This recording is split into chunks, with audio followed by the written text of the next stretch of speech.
Friends, welcome to my channel. இன்றைக்கி நம்ம சேனலில் ரொம்ப டேஸ்டி அண்ட் ஜூஸியாக ஜிலேபி வீட்லேயே செய்ய போகிறோம். எப்படி செய்கிறதுன்னு பார்க்கலாமா? நீங்கள் ஃபஸ்ட் டைம் எங்கள் வீடியோ பார்க்குறீங்கன்னா மறக்காமல் எங்கள் சேனலை சப்ஸ்கிரைப் பண்ணிவிட்டு கூடவே பக்கத்தில் இருக்க பெல் ஐக்கனை கிளிக் பண்ணிட்டு அதில் ஆளுங்கிற ஆப்ஷனை கிளிக் பண்ணிடுங்க. வாங்க எப்படி செய்கிறதுன்னு பார்க்கலாம். ஃபஸ்ட்டு நம்ம சுகர் சிரப் செஞ்சுக்கலாம். அதுக்கு 1 கிளாஸ் அளவுக்கு சுகர் எடுத்துருக்கேன்.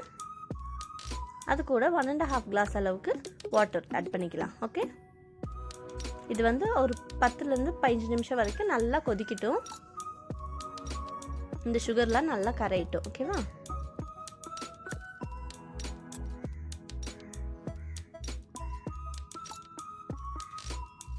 இப்போ ரெட் ஃபுட் கலர் வந்து ஒரு 1/4 டீஸ்பூன் அளவுக்கு இதில் ஆட் பண்ணிக்கோங்க.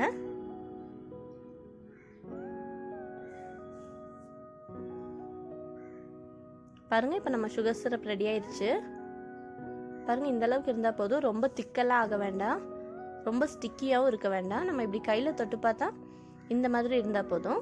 ஓகே, ரொம்ப ஸ்டிக் ஆகிற மாதிரி இருந்தால் நல்லா இருக்காது. இப்போ ஜிலேபிக்கு மாவு ரெடி பண்ணிக்கலாம். மைதா 1 கிளாஸ் எடுத்துருக்கேன். அது கூட கொஞ்சம் சால்ட்டு, அது கூட ஈனோ இருக்கு இல்லையா, ஈனோ வந்து 1 பேக்கெட். இதுதான் நம்ம சீக்ரெட் இன்க்ரீடியன்ட்.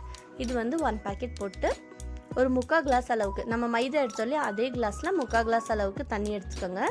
ஆனால் கொஞ்சம் கொஞ்சமாக ஆட் பண்ணி இப்படி மிக்ஸ் பண்ணிட்டே இருக்கலாம். ஓகே, ஃபுல்லாக ஊற்றிட வேண்டாம், கொஞ்சம் கொஞ்சமாக ஆட் பண்ணி இப்படி மிக்ஸ் பண்ணிட்டே இருங்க. அது வந்து ஒரு திக் பேஸ்ட்டாக ஆகணும். ஓகே, இப்போ ரெட் கலர் வந்து ஒரு 1/2 டீஸ்பூன் போடுறேன். அது போட்டு நல்லா மிக்ஸ் பண்ணிக்கோங்க. அது கூட தயிரும் 2 டேபிள் ஸ்பூன் போட்டேன். அது காமிக்கல. ரெட் ஃபுட் கலர் கூட 2 ஸ்பூன் தயிரும் ஆட் பண்ணி நல்லா இந்த மாதிரி திக்கான பேஸ்ட்டாக மிக்ஸ் பண்ணி வச்சுக்கோங்க. ஓகே, பாருங்கள், இந்த மாதிரி சின்ன ஜூஸ் பாட்டில் இருக்கு இல்லையா, அதில் வந்து மேலே பாட்டில் கேப் வந்து இப்படி ஹோல்ட் பண்ணியிருக்கேன். நம்ம பப்படை கம்பி இருக்கு இல்லையா, அது வந்து சூடு பண்ணிட்டு இப்படி ஹோல்ட் பண்ணிக்கலாம். அதுக்கப்புறம் இந்த மாதிரி பாட்டிலில் ஊற்றி வச்சுக்கலாம். ஓகேங்களா? இப்போ கேஸில் நான் எண்ணெய் சூடு பண்ணிட்டு கேஸ் சிம்மில் வச்சதுக்கப்புறம் நம்ம இதை வந்து போட்டுக்கலாம். பாருங்கள், இப்படி வச்சு இப்படி சுற்றி சுற்றி ஸ்வர்ல் பண்ணி விட்டிங்கன்னா ஈஸியாக வரும், ரொம்ப கஷ்டமே இல்லை. ஆனால் கேஸ் சிம்மில் வச்சுட்டு பண்ணுங்கள், இல்லைனா கையில் ஆவி அடிக்கும். ஃபஸ்ட் டைம் பண்ணும்போது கூட நமக்கு சம்டைம்ஸ் ஒழுங்காக வராது. ஆனால் ஃபஸ்ட் ரவுண்ட் எடுத்து நம்ம செகண்ட் ரவுண்ட் போடும்போது நமக்கே தெரிஞ்சிடும் அது எப்படி போடுறதுன்ட்டு. ஜிலேபி சீக்கிரமே வெந்துடும், அதனால ரொம்ப நேரம் குக் பண்ண வேண்டிய தேவையெல்லாம் இல்லை. ஜஸ்ட் 2 மினிட்ஸே போதும் இது வேகிறதுக்கு. 1 மினிட் இந்த சைடு வெந்ததுமே எல்லாமே ஃப்ளிப் பண்ணி விட்டுக்கோங்க. இப்படி திருப்பி போட்டு இன்னொரு சைடு குக் ஆந்து டக்குன்னு எடுத்துருங்க.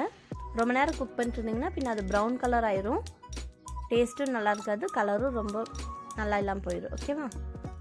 அதனால் இந்த மாதிரி ஆரஞ்சு கலரில் இருக்கும்லே நம்ம எடுத்துடலாம். எடுத்துகிட்டு நம்ம சுகர் சிரப் கொஞ்சம் சூடோடவே இருக்கணும், ரொம்ப அரிற வேண்டாம். இது வந்து நான் செகண்ட் டைம் போட்டது. பாருங்கள், இது நல்லா வந்திருக்கு. இப்போ இந்த சுகர் சிரப்பில் போட்டு டிப் பண்ணி எடுத்துக்கலாம். ஓகே, ரொம்ப நேரம் அதில் ஊற வைக்கணும்னு தேவையில்லை.